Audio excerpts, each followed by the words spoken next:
Hello बच्चों, ये video है क्लास 8 के साइंस के बुक में chapter number 6 combustion and flame का थर्ड पार्ट। हमने इसके पहले इस चैप्टर का 2 पार्ट बना दिया है। उन दोनों वीडियो में हमने ये सीखा था कि कंबशन क्या होता है और कंबस्टिबल सब्सटेंस किसको कहते हैं, फ्यूल, सॉलिड, लिक्विड, गैस तीनों में से कोई भी हो सकता है। और हमने आखिरी में ये जाना था कि जो हम खाना खाते हैं फूड भी क्या है, फ्यूल की तरह काम करता है बॉडी में। ऐसा क्यों होता है वो आप वीडियो में जाकर देख लेना। जिन बच्चों ने उस दोनों वीडियो को नहीं देखा है, पहले वो दोनों वीडियो देखें, तभी आज का काम आपको समझ में आएगा। तो बच्चों, आज हम करते हैं, हमने पिछले वीडियो में एक्टिविटी 6.1 पे आए हुए थे। तो एक्टिविटी 6.1 में क्या बोल रहा है, collect some materials like straw, matchstick, kerosene oil, paper, iron nails, stone piece, glass etc. आपको ये सारे मटेरियल्स इकट्ठा करना है, ठीक है, जो नाम दे रखे हैं। Under the supervision of your teacher try to burn each of this materials one by one. तो आपको अपने टीचर की देख रेख में इन सारे मटेरियल्स को एक एक करके जलाना है, क्योंकि कहीं बच्चा कोई अपना हाथ ना जला ले, इसलिए टीचर की देख रेख में ये काम करना है। If combustion takes place mark the material combustible, otherwise mark it non combustible. यदि जो मटेरियल जल जाए, जो कंबस्शन का काम करने लगे, उसको हम क्या कहेंगे, कंबस्टिबल। और जो नहीं जलेगा, मतलब जो कंबस्शन का प्रोसेस नहीं कर पाएगा, उसको कहेंगे नॉन कंबस्टिबल। तो आओ टेबल में देखते हैं बच्चों। वुड मतलब लकड़ी, तो बच्चा लकड़ी को जलाएंगे तो जलेगा, तो क्या होगा, कंबस्टिबल। पेपर भी जलेगा, कंबस्टिबल। आयरन नेल मतलब लोहे का नेल, तो लोहा तो वही नहीं जलता है आग में, तो लोहा क्या होगा, नॉन कंबस्टिबल। केरोसिन ऑयल मतलब मिट्टी का तेल, जलेगा, कंबस्टिबल। स्टोन पीस पत्थर का टुकड़ा, ये भी नहीं जलेगा, नॉन कंबस्टिबल। स्ट्रो भूसा, तो भाई भूसा में आग लगेगा तो वो भी जलेगा, तो क्या होगा, कंबस्टिबल। चारकोल, तो चारकोल क्या है, वो भी लकड़ी का होता है। चारकोल मैंने आपको पिछली वीडियो में बता रखा है कि चारकोल क्या है, कंबस्टिबल सब्सटेंस है, ठीक है, ये भी जलेगा। मैचस्टिक माचिस की तिल्ली जलेगी, तो कंबस्टिबल। ग्लास, तो कांच का ग्लास होता है, वो शीशे या कांच का जो भी, तो वो तो नहीं जलेगा, तो क्या होगा, नॉन कंबस्टिबल, ठीक है। अब हमसे कहा हुआ है, can you name some more substances which are combustible, you can add those to table 6.1।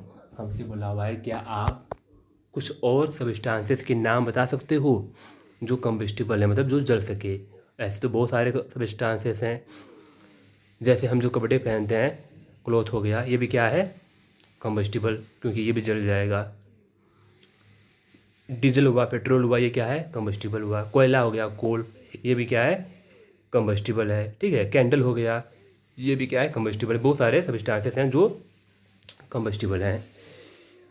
अब क्या है, अब है let's investigate conditions under which combustion takes place. तो बच्चों देखो, जो कंबशन एंड कंबशन, इस प्रोसेस को होने के लिए भी कुछ शर्तें होनी चाहिए, कुछ कंडीशंस होने चाहिए, और उन कंडीशंस के बिना कंबशन नहीं होगा। तो आओ जाने कि वो कंडीशंस कौन कौन से हैं, वो शर्तें कौन कौन सी हैं, और उन शर्तों को जानने के लिए हम कुछ एक्टिविटी करेंगे। तो एक्टिविटी 6.2, तो बच्चा इस एक्टिविटी को रीड करने के बजाय मैं सोच रहा हूँ कि मैं आपको समझा दूँ कि इस एक्टिविटी में हमें करना क्या है। इससे हमारा टाइम भी बचेगा, और रीड करके जो टाइम वेस्ट करेंगे उसको हम समझने में लगा देंगे। तो आओ समझते हैं कि इस एक्टिविटी में क्या बोला हुआ है। तो हमें ये बोला हुआ है कि हम एक कैंडल को जलाएंगे, ठीक है। कैंडल को जलाने के बाद उसको हम टेबल पे फिक्स कर देंगे। तो पहले आप फिगर ए में देखो, हमने फिगर ए में देखनी है, पहले फिगर ए।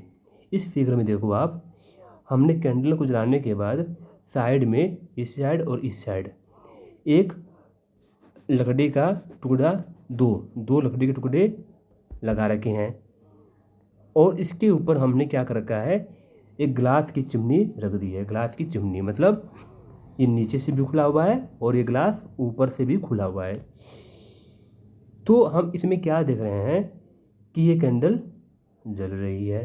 ठीक है, अब आप फिगर बी में देखो। तो बी में क्या देखा हमने कि हमने कैंडल को जलाकर ये जो दो स्टैंड लगाए हुए थे फिगर ए में वो हमने हटा दिए हैं। अब इसके ऊपर हमने ग्लास की चिमनी रख दी है। तो अब तो नीचे से ये बंद हो गया, मतलब खुला तो ये भी ग्लास चिमनी है, बट यहाँ पे देखो फिगर ए में देखो, यहाँ नीचे से हवा जा सकती थी फिगर ए में, बट अब फिगर बी में क्या है, अब नीचे से हवा नहीं जाएगी। अब ऊपर से खुला हुआ है सिर्फ ये। तो यहाँ पे क्या हो रहा है कि जो हमारा कैंडल है वो फ्लिकर कर रहा है, मतलब जल रहा है बुझ रहा है, जल रहा है बुझ रहा है। ठीक है, और धुआं छोड़ रहा है, मतलब स्मोक कर रहा है। अब फिगर सी में देखो, हमने जब कैंडल को जलाया और टेबल पे उसको फिक्स किया तो उसके बाद हमने क्या किया, ग्लास की चिमनी रखते ही उसके ऊपर एक लकड़ी का टुकड़ा में वुडन ब्लॉक हमने रख दिया। तो यहाँ पे ग्लास क्या होगी, बंद होगी, मतलब ढक गई नीचे से भी और ऊपर से भी। तो यहाँ पे क्या हो रहा है, कैंडल बुझ गया। ठीक है, यहाँ पे देखो कैंडल बुझ गया। अब इन तीनों फिगर में ऐसा क्यों हो रहा है कि एक में तो जल रहा है, एक में आधा अधूरा जल रहा है और तीसरे में बिल्कुल ही बुझ गया। तो इसका रीज़न ये है बच्चा, इसका रीज़न ये है कि कोई भी चीज़ जलने के लिए हवा की उपस्थिति होना अनिवार्य है। मतलब बिना हवा के कोई भी चीज़ नहीं जलेगी। एयर के प्रेजेंस में ही कोई सब्सटेंस जलता है।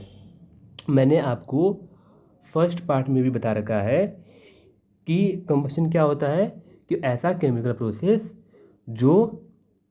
जिसमें कोई सब्सटेंस एयर के साथ, मतलब ऑक्सीजन के साथ रिएक्ट करके हमें क्या दे, हीट दे, उसको कहेंगे कंबशन।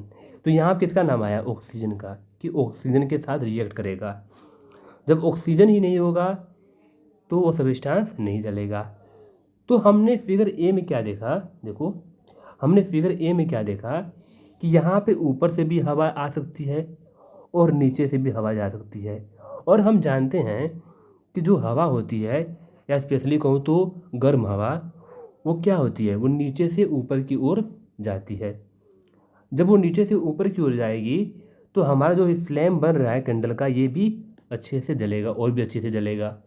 इसलिए फिगर ए में हमारा कैंडल अच्छे से जल रहा है, क्योंकि यहाँ पे नीचे से हवा जा रही है जो कि नीचे की ओर ऊपर जाते हुए कैंडल को, मतलब एक अच्छे अमाउंट में ऑक्सीजन दे रहा है वो। ठीक है, यहाँ पे इस कैंडल के चारों ओर क्या है, ऑक्सीजन की अमाउंट अच्छी खासी है। ठीक है, इसलिए यहाँ पे अच्छे से ये कैंडल जल रहा है। अब है फिगर बी में देखो। फिगर बी में क्या है बच्चा, हमने इसको नीचे से जो स्टैंड था वो हटा दिया। अब ये नीचे से क्या हो गया, क्लोज हो गया, सिर्फ और सिर्फ ऊपर से खुला हुआ है। हालांकि ऊपर से हवा आ रही है, ऊपर से ऑक्सीजन आ रही है, बट फिगर ए की तरह यहाँ पे ऑक्सीजन अच्छे अमाउंट में नहीं रहेगी। यहाँ पे इसको प्रॉपर हवा नहीं मिल रहा है। जब इसको प्रॉपर हवा नहीं मिलेगा तो ये क्या करेगा, कभी जलेगा कभी बुझेगा।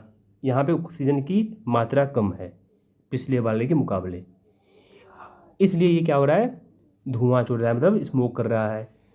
अब आप फिगर सी में देखो। फिगर सी में हमने क्या देखा कि हमने कैंडल को नीचे से भी बंद कर रखा है और ऊपर से भी ढक दिया है। यहाँ पे तो ऑक्सीजन बिल्कुल नहीं है। जब यहाँ पे ऑक्सीजन बिल्कुल नहीं होगी तो वो चीज़ नहीं जलेगी, वो चीज़ बुझ जाएगी। तो हमने यहाँ पे क्या सीखा, हमने यहाँ पे ये सीखा कि कंबशन के लिए जो पहला कंडीशन है, जो पहली शर्त है, वो क्या होनी चाहिए कि ऑक्सीजन एक प्रॉपर अमाउंट में होना चाहिए। जब ऑक्सीजन प्रॉपर अमाउंट में रहेगी तभी वहाँ पे कोई सब्सटेंस जलेगा। तो हमने इस एक्टिविटी में यही किया है और इस एक्टिविटी से हमें यही सीखना है कि कंबस्शन के लिए पहली कंडीशन क्या होनी चाहिए। तो पहली कंडीशन हमें पता लग गया कि क्या होना चाहिए, ऑक्सीजन होना चाहिए, मतलब हवा की उपस्थिति होना अनिवार्य है कंबस्शन के प्रोसेस के लिए।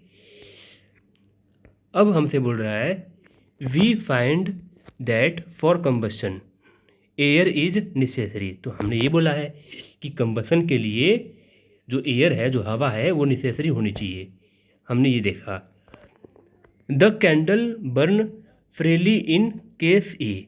तो केस ए में मतलब फिगर ए में हम देख रहे हैं कि जो हमारा कैंडल है बहुत ही अच्छे से जल रहा है, क्योंकि यहाँ पे इसको ऑक्सीजन अच्छे अमाउंट में मिल रहा है।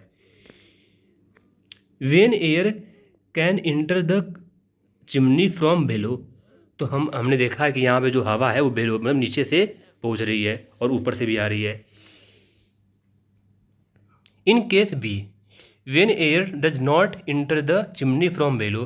तो हमने बी में देखा कि जब हवा नीचे से नहीं आएगी तो ये आधा अधूरा जलेगा और स्मोक करेगा, मतलब धुआं छोड़ेगा।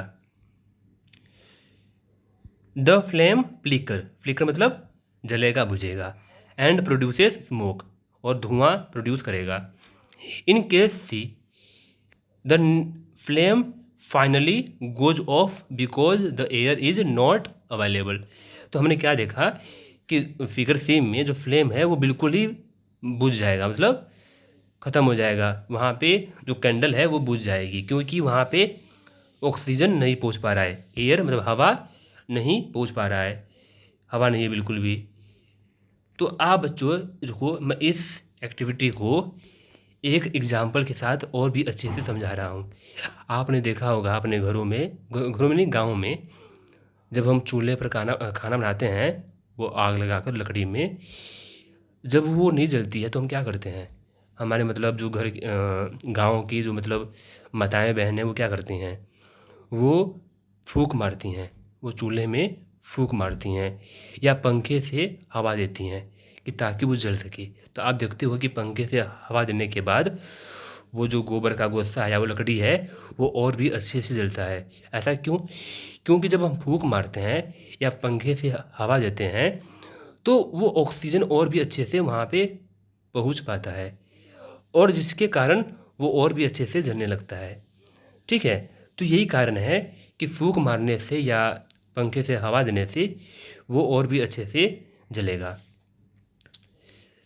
अब क्या है, अब देखो, अभी फिर से बूझो आ गया और बूझो का काम क्या है, दूसरों को कंफ्यूज करना, बट बहुत अच्छा क्वेश्चन करता है, इससे हमें कुछ सीखने को मिलता है। तो क्या पूछ रहा है ये पूछ रहा है बूझो, we have read that the sun produces its own heat and light, is it also some kind of combustion. हमसे ये पूछ रहा है कि जैसा कि कंबशन क्या होता है, जो सब्सटेंस जल कर हमें क्या दे, हीट दे, तो उस प्रोसेस को क्या कहेंगे हम, कंबशन, और उस सब्सटेंस को क्या कहेंगे, कंबस्टिबल सब्सटेंस। तो इसने ये पूछा है कि हमने ये पढ़ रखा है कि जो सूरज है, सन है, वो भी अपनी खुद की हीट प्रोड्यूस करता है, हीट और लाइट प्रोड्यूस करता है।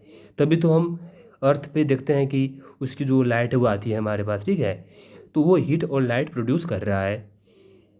Is it also some kind of combustion, क्या ये भी इसी टाइप का कंबशन है जो हम पढ़ रहे हैं। तो देखो बच्चा, जिस कंबशन के बारे में हम पढ़ रहे हैं वैसा तो कंबशन नहीं है, उस टाइप का कंबशन तो नहीं हो रहा है, क्योंकि देखो मैं आपको बताता हूँ, जो सूरज है, सूरज वहाँ पे क्या होता है, एक होता है न्यूक्लियर फिजन और एक होता है न्यूक्लियर फ्यूजन। ठीक है, ये आप बड़े क्लासेस में पढ़ोगे, वैसे मैं आपको समझा रहा हूँ कि क्या होता है। जब कोई दो एटम जुड़ता है तो पहले हम करते हैं उसका फ्यूजन का, ठीक है, जब कोई दो एटम टूटता है तो वहाँ से एनर्जी प्रोड्यूस होती है। आपने देखा होगा एटम बम, इसमें क्या होता है, इसमें होता है न्यूक्लियर फ्यूजन। क्या होता है? Nuclear fusion. तो न्यूक्लियर फ्यूजन में दो एटम टूटता है, एक एक या तो आप ऐसे कह लो कि एक एटम दो एटम में टूटता है। जब वो दो एटम में टूटता है, ब्रेक डाउन होता है, तो वहाँ पे हीट प्रोड्यूस होती है, एनर्जी प्रोड्यूस होती है, जिससे एक्सप्लोजन होता है, मतलब बम ब्लास्ट होता है। तो ये हमने एटम बम में मतलब पढ़ोगे आप बड़े क्लास में। लेकिन एक होता है न्यूक्लियर फिजन, जिसमें दो हाइड्रोजन के एटम जुड़ते हैं और वो जुड़ने के बाद क्या बनाता है, एक हीलियम का एटम। इससे न्यूक्लियर फ्यूजन के मुकाबले बहुत ज़्यादा एनर्जी प्रोड्यूस होती है, उससे भी ज़्यादा। जो हम एटम बम में कर रहे थे ना, उससे भी कई गुना ज़्यादा न्यूक्लियर फ्यूजन में एनर्जी प्रोड्यूस होती है।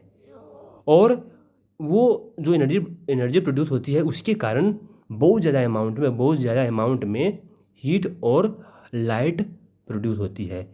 तो सूरज पे यही होता है। सूरज पे दो हाइड्रोजन के एटम मिलकर हीलियम का एटम बनाता है, जिससे वहाँ पे बहुत ज़्यादा अमाउंट में, बहुत ही प्रचुर मात्रा में एनर्जी प्रोड्यूस होती है, जिसके कारण हीट और लाइट वहाँ पे हमें दिखता है।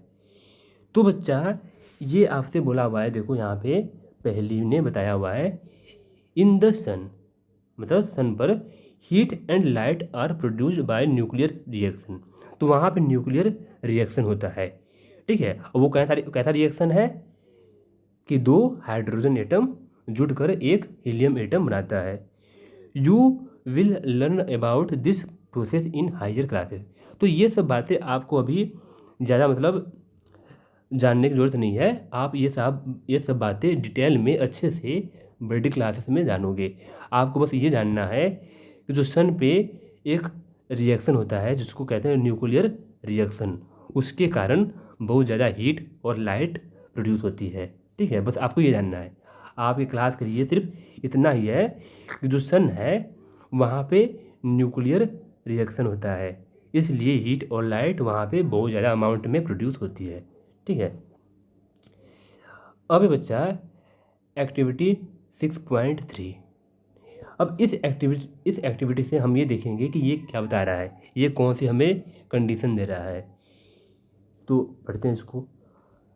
Place a piece of burning wood or charcoal on an iron plate और तवा। आपको बोला हुआ है कि एक जलते हुए लकड़ी के टुकड़े को या जलते हुए चारकोल के टुकड़े को आपको किस पे रखना है, तवा पे रखना है। तवा पे क्यों बोला हुआ है? क्योंकि तवा लोहे का होता है, जो लोहा होता है वो जलता नहीं है। यदि आप उसको किसी लकड़ी पे रखोगे तो वो लकड़ी भी जल जाएगा, ठीक है। इसलिए हमें बोला है तवा पे इसको रखना हुआ है, तवा पे या क्या बोला हुआ है, आयरन प्लेट, किसी भी लोहे के प्लेट पर रखना हुआ है। किसको? जलते हुए चारकोल को या जलते हुए लकड़ी के टुकड़े को। Cover it with a glass jar और अ टम्बलर। तो आपसे बोला हुआ है कि इसको आप ढक दो, किससे? एक ग्लास जार से या टम्बलर से इसको ढक दो, जैसा कि हमने इस फिगर में किया हुआ था। रुको, जैसा कि हमने इस कैंडल को इसको ढक दिया था, किससे? ग्लास चिमनी से। तो यहाँ पे हम ग्लास से ढकेंगे, जो ऊपर से भी क्लोज है। कहाँ गया? ये रहा। तो हमने इसको ढक दिया, ठीक है। अब बोल रहा है आपसे जार और टम्बलर और ट्रांसपेरेंट प्लास्टिक जार, या तो आप इसको एक ट्रांसपेरेंट प्लास्टिक जार से भी ढक सकते हो, मतलब जो ट्रांसपेरेंट हो, जो दोनों साइड से दिख सके। जैसे ये क्या है बच्चा? ट्रांसपेरेंट है। ये जो ग्लास है क्या है? ट्रांसपेरेंट है। क्यों ट्रांसपेरेंट है? हमें जो अंदर वाला कैंडल है वो दिखाई दे रहा है साफ साफ, तो इसको कहेंगे ट्रांसपेरेंट। अब क्या बोल रहा है? तो हमने क्या किया, हमने एक जलते हुए चारकोल को या जलते हुए लकड़ी को हमने तवा पे रख दिया। उसको तवा पे रखने के बाद हमने उसको प्लास्टिक और ट्रांसपेरेंट प्लास्टिक जार या किसी ग्लास से हमने उसको ग्लास से ढक दिया, ठीक है। ढकने के बाद क्या हुआ? ऑब्जर्व व्हाट हैपेंस, तो आप ये देखो क्या होता है। Does charcoal stop burning after some time, क्या जो चारकोल है क्या वो बर्निंग करना छोड़ देगा, मतलब बर्निंग करना स्टॉप कर देगा, मतलब जलना खत्म, जलना रुक जाएगा उसका, वो जलना रुक जाएगा। आप इसको ऐसे कह सकते हो, क्या वो बुझ जाएगा। Can you think of the reason why it stop burning, क्या आप सोच सकते हो, क्या आप बता सकते हो कि ये जो चारकोल है या लकड़ी है ये जलना क्यों बंद हो गया। तो बच्चों वही सेम कहानी है कि जब उसको हम ढकेंगे प्लास्टिक के जार से या ग्लास के जार से, तो क्या होगा कि वहाँ पे ऑक्सीजन नहीं पहुँच पाएगी। जब वहाँ पे ऑक्सीजन कह लो या हवा कह लो, तो वहाँ पे जो एयर है वो नहीं पहुँच पाएगा। तो हमने क्या देखा, हमने पहले 6.2 एक्टिविटी में ये पढ़ा हुआ है कि किसी भी चीज़ को जलने के लिए हवा होनी ज़रूरी है। जब हवा नहीं होगा, मतलब ऑक्सीजन नहीं होगा, तो ऑक्सीजन के बिना वो चीज़ नहीं जलेगा। जब हमने इसको ढक देंगे, इस चारकोल को ढक देंगे, तो ये चारकोल बुझ जाएगा, क्योंकि ढकने के बाद अंदर ऑक्सीजन नहीं जा पाएगा। तो हमें यही बताना है इस एक्टिविटी में कि ये बुझ जाएगा। क्यों बुझेगा, इसलिए बुझेगा क्योंकि ऑक्सीजन नहीं पहुंच पा रहा है वहाँ पे ऑक्सीजन अवेलेबल नहीं है। ठीक है, अब क्या है, अब बोल रहा है हमें, you might have heard that when the clothes of a person catch fire, the person, कहाँ गया ये द पर्सन, हाँ ये रहा, the person is covered with a blanket to extinguish fire, can you guess why. हमसे ये पूछा हुआ है कि जब भी किसी बंदे के कपड़ों में आग लगती है, जब भी किसी इंसान के कपड़ों में आग लगती है, तो हमने सुना है कि उसको हम कंबल से, एक ब्लैंकेट से ढकते हैं, तो वो आग बुझ जाती है। ऐसा क्यों होता है, कैन यू गेस वाई, ऐसा क्यों होता है। देखो बच्चों, मान लो किसी भी इंसान के या किसी भी आदमी के कपड़ों में आग लग गई, जैसा कि इसमें दिखा रहा है फिगर में, मान लो इसके कपड़े में आग लग गई है, तो हम क्या करेंगे, इसको कंबल से ढक देंगे। आपने फिल्मों में देखा होगा या किसी टीवी में सीरियल में देखा होगा या सुना भी होगा गाँव में, कि जब भी किसी इंसान के कपड़ों में आग लगती है उसको हम कंबल से ढकते हैं। तो बच्चों ऐसा इसलिए करते हैं कि जब हम उसको कंबल से ढक देंगे, तो ये बताओ ढकने के बाद क्या कंबल के अंदर हवा पहुंच पाएगी, नहीं पहुंच पाएगी। जब हवा नहीं जाएगी, मतलब जब ऑक्सीजन नहीं जाएगा, तो ऑब्वियस सी बात है कि जो आग है वो जो आग लगी हुई है कपड़ों में, वो क्या हो जाएगी, बुझ जाएगी। क्योंकि एक्टिविटी 6.2 और 6.3 में हमने यही तो सीखा है कि ऑक्सीजन के बिना कोई भी चीज़ नहीं जलेगा। तो यहीं पे यहाँ पे यही हो रहा है कि जब किसी भी बंदे के कपड़े में आग लगेगी, उसको हम कंबल से ढक देंगे, तो वो आग बुझ जाएगी। ऐसा क्यों हुआ, ऐसा इसलिए हुआ क्योंकि वहाँ पे ऑक्सीजन नहीं पहुँच पाएगा, हवा नहीं पहुँच पाएगा, इसलिए वो बुझ जाएगी। तो ये कंडीशन नेसेसरी है, ये कंडीशन होना चाहिए कि कंबसन टेक्स प्लेस करने के लिए क्या होना चाहिए, हवा होना चाहिए, एयर होना चाहिए। तो हमसे ये बोला हुआ है, देखो 6.3 फिगर में लिखा हुआ है, blanket wrapped around a person whose clothes caught fire.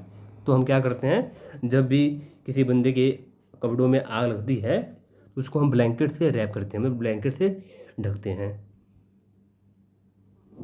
अब पढ़ेंगे आगे।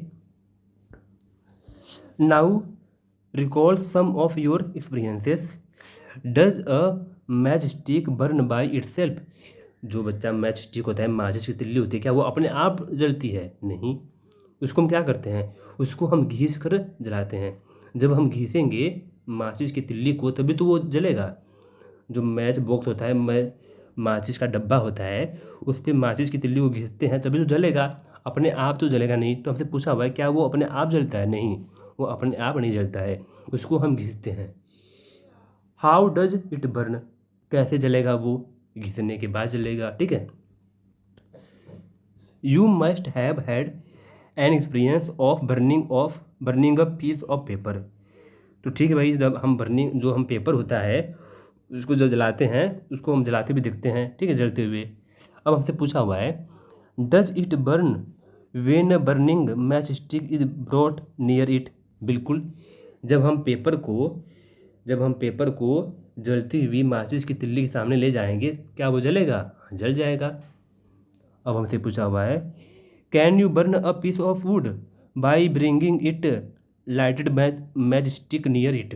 तो हमसे पूछा हुआ है जैसे हमने जलती हुई माचिस की तिल्ली के सामने पेपर को लाया तो पेपर जल गया, क्या वैसे ही जब हम लकड़ी के टुकड़े को लाएंगे सलाई के सामने, मतलब माचिस की तिल्ली के सामने, क्या वो जलेगा? तो बच्चा वो नहीं जलेगा। उसके लिए हमें बहुत सारी मेहनत करनी पड़ती है। हम क्या करते हैं, हम मिट्टी, जो लकड़ी है उस पर मिट्टी का तेल मतलब केरोसिन ऑयल डालते हैं। या आपने देखा होगा जब घरों में हवन होता है, हवन हवन या पूजा पाठ, तो जब हवन होता है तो हवन के टाइम हम लकड़ियों पे क्या करते हैं, घी डालते हैं, घी डालेंगे, उस पर हवन सामग्री डालेंगे, तब जाके वो जलता है अच्छे से। तो पेपर में और यहाँ पे लकड़ी में फ़र्क है, जलेगा दोनों। पेपर भी कंबस्टिबल सब्सटेंस है और लकड़ी भी कंबस्टिबल सब्सटेंस है, दोनों जलेगा। बट जो पेपर है वो आसानी से जल जाएगा, माचिस की तिल्ली के सामने आसानी से जल जाएगा उससे। लेकिन जो लकड़ी है वो नहीं जलेगा, सिर्फ और सिर्फ माचिस की तिल्ली से नहीं जलेगा। उसके लिए हमें जुगाड़ करनी पड़ती है घी की या मिट्टी के तेल की या हवन सामग्री की, जो भी। ठीक है, तो हमसे ये पूछा हुआ है क्या उतनी आसान, क्या वैसे ही जल जाएगा जैसे पेपर जला हुआ है? नहीं, वैसे नहीं जलेगा। अब क्या है, why do you have to use paper और kerosene oil to start fire in wood और coal? Have you heard of forest fires? तो हमसे पूछा हुआ है कि हमने केरोसिन ऑयल का यूज़ क्यों किया या पेपर का यूज़ क्यों किया एक लकड़ी को जलाने के लिए। तो ऐसा इसलिए बच्चा कि लकड़ी, देखो ये मैं आगे बढ़ाऊंगा आपको इसी चैप्टर में, कि जो लकड़ी का है ना, लकड़ी का इग्निशन टेम्परेचर, एक होता है इग्निशन टेम्परेचर, एक होता है इग्निशन टेम्परेचर। जिस सब्सटेंस का इग्निशन टेम्परेचर कम होगा वो चीज़ जल्दी जल जाएगी, जिसका टेम्परेचर ज़्यादा होगा वो चीज़ थोड़ा लेट जलेगी। तो इसलिए यहाँ पे लकड़ी क्या है, आसानी से नहीं जलती है, क्योंकि लकड़ी का जो इग्निशन टेम्परेचर है वो हाई है, ज़्यादा है। किससे? पेपर से और केरोसिन ऑयल से। तो मैं आपको आगे बताऊँगा ये। अब हमसे पूछा हुआ है have you heard of forest fires. तो देखो ये क्या कहना चाह रहा है, हमसे ये कहना चाह रहा है कि जैसा कि हमने ये देखा कि लकड़ी को जलाने के लिए इतनी मेहनत करनी पड़ती है हमें उसके सामने, मतलब उसके ऊपर मिट्टी का तेल डालना पड़ता है या पेपर कागज़ों के सहारे से उसको हम जलाते हैं। लेकिन हमने ये सुना हुआ है कि जंगलों में आग लग गई। तो आपने इसी साल न्यूज़ सुना होगा कि ऑस्ट्रेलिया के जंगलों में आग लग गई, या आपने ये भी सुना होगा कैलिफोर्निया में के जंगलों में आग लगी। तो ऐसा क्यों होता है? जब लकड़ी इतना आसानी से नहीं जलती है तो जंगलों में आग कैसे लग जाती है? तो बच्चों देखो क्या होता है, इसका रीज़न ये है कि जो घास है ना, घास नीचे की जो घास है, ये घास जब गर्मी की वजह से सूख जाती है, बिल्कुल सूख जाती है। अब मान लो एक्सीडेंटली, अब मान लो कैसे भी, मान लो आग लग गई, छोटी सी आग लग गई घासों में, ठीक है, तो क्या होता है, गर्म जो घास होती है बहुत ही गर्म होती हैं, मतलब सूख जाती हैं, तो ये आग फैल जाती है नीचे नीचे, ये नीचे नीचे आग फैलती रहती है। जब ये आग फैलते फैलते जंगल में जाती हैं तो ये पेड़ों में आग लगा देती हैं। इसलिए हमने ये देखा है कि फॉरेस्ट में बहुत ही भयंकर आग लगती है। इसका कारण यही है कि वो घासों के थ्रू, मतलब जो ग्रास होती हैं, ग्रास, तो ग्रास में जब वो आग लगेगा, वो सूखी हुई ग्रास होती हैं, सूखी हुई घास होती हैं, तो वो आग फैलती रहती है। वो फैलने की वजह से जंगलों में वो आग पहुंचती है और वो अपना असर दिखाती है। तो इसका ये कारण है, ठीक है, ना कि वो फॉरेस्ट में डायरेक्ट लकड़ियों से आग लगती है। अब कोई बंदा, कोई इंसान जानबूझ के लगाए वो अलग बात है, बट वो अपने आप लकड़ियों में आग नहीं लगती, पहले वो घासों में आग लगती है, फिर घासों से वो फैलती हुई जाती है जंगलों की ओर, ठीक है। अब क्या है, देखो यहाँ पे वही बात लिखा हुआ है, during extreme heat of summer, मतलब बहुत ज़्यादा गर्मी के समय, at some places dry grass, मतलब सूखी भी घास, कैचेज फायर, बोल रहा है कि बहुत ज़्यादा गर्मी के समय जो सूखी भी घास है वो क्या होता है, मान लो उसने फायर कैच कर लिया, मैं उसमें मान लो आग लग गई, तो from the grass it spread to trees, तो घासों के थ्रू, घासों के जरिए ये क्या करता है, ये आग फैलती हैं और फैलते हुए कहाँ जाती हैं, पेड़ों के पास। And very soon the whole forest is on fire, it is very difficult to control such fire, तो हमने क्या देखा कि वो जब आग लगती हैं पेड़ों में तो ये बहुत जल्दी से बहुत भयंकर आग पकड़ लेती है और इसको कंट्रोल करना बहुत ही डिफ़िकल्ट होता है। तो बच्चों हमने ये देखा कि फॉरेस्ट में आग कैसे लगती है और जो कंडीशन होनी चाहिए कंबस्शन के लिए, वो कंडीशन क्या होनी चाहिए, तो क्या होनी चाहिए, ऑक्सीजन, ऑक्सीजन प्रचुर मात्रा में होना चाहिए, एक अच्छे अमाउंट में होना चाहिए। अब क्या है, अब हमसे बोल रहा है do this experiences tell you that different substances catch fire at different temperature, तो हमने क्या देखा कि जो डिफरेंट सब्सटेंसेस है वो डिफरेंट टेम्परेचर पे मतलब जल रहा है। तो मैंने आपको बता रखा है कि ऐसा क्यों होता है, क्योंकि इग्निशन टेम्परेचर होता है, जिसका इग्निशन टेम्परेचर ज़्यादा होगा वो लेट जलेगा, जिसका इग्निशन टेम्परेचर कम होगा वो जल्दी जलेगा। जो केरोसिन ऑयल है मतलब मिट्टी का तेल या जो पेपर है उसका इग्निशन टेम्परेचर कम है, इसलिए वो जल्दी आसानी से जल गया था। बट जो लकड़ी है वो आसानी से नहीं जला था क्योंकि वो उसका इग्निशन टेम्परेचर ज़्यादा है।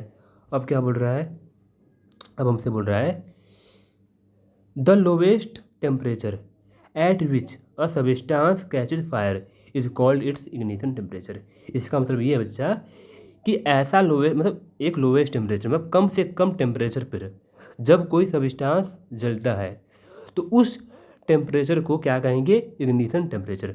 तो कोई पूछे कि इग्निशन टेम्परेचर क्या होता है तो आप कहोगे कि लोवेस्ट टेम्परेचर होता है, मतलब एक लोवेस्ट टेम्परेचर जिस पर कोई सबस्टांस जल सके उसको क्या कहेंगे हम, इग्निशन टेम्परेचर। तो ये इंपॉर्टेंट है, ठीक है, डेफिनेशन इसको याद कर लेना आप। Can you tell now why a match stick does not catch fire और its own at room temperature. तो अब हमें पता लग गया कि जो मैच स्टिक होती है वो रूम टेम्परेचर पे, why match stick does not catch fire on its room at sin, हाँ, तो जो मैच स्टिक होती है वो अपने आप क्यों नहीं जलती रूम टेम्परेचर पे, क्योंकि उसको घिसना पड़ता है, क्योंकि रूम टेम्परेचर पे उसका जो इग्निशन टेम्परेचर है वो ज़्यादा होगा, इसलिए वो अपने आप नहीं जलती, ठीक है। Why does the match stick start burning on rubbing it on the side of the match box. तो हमसे पूछ रहा है कि मैच स्टिक को जब हम मैच बॉक्स पे घिसते हैं तो घिसते वो क्यों जल जाती है, क्योंकि बच्चा घिसते हुए उसका टेम्परेचर क्या होता है, बढ़ता है, जिससे वो गर्म होता है, गर्म होते ही वो क्या हो जाएगा, जल जाएगा। तो हमने यहाँ पे ये देखा कि इग्निशन टेम्परेचर क्या होता है और कंबस्शन की कंडीशन क्या होना चाहिए, मतलब कंबस्शन करने के लिए कंडीशन क्या होनी चाहिए, तो हमने यहाँ तक पढ़ लिया है। अब हम अगले टॉपिक में ये देखेंगे कि जो मैच स्टिक होती है वो उसके पीछे क्या राज है, जो माचिस की तिल्ली होती है उसको क्यों घिसने पर वो जलता है, वो सारी बातें जानने के लिए हम इस एक्टिविटी को, इस पैरा को पढ़ेंगे। तो आज जहाँ तक हुआ है उसको आप अच्छे से रिवाइज करो, ठीक है। और जो डेफिनेशन है इग्निशन टेम्परेचर का और कंबस्शन का, कंबस्टिबल सब्सटेंस का, फ्यूल का, एंड जो कंडीशन होनी चाहिए उसको आप अच्छे से लर्न कर लो, ठीक है। तो बच्चा हम अगले वीडियो में मिलते हैं। थैंक यू बच्चों।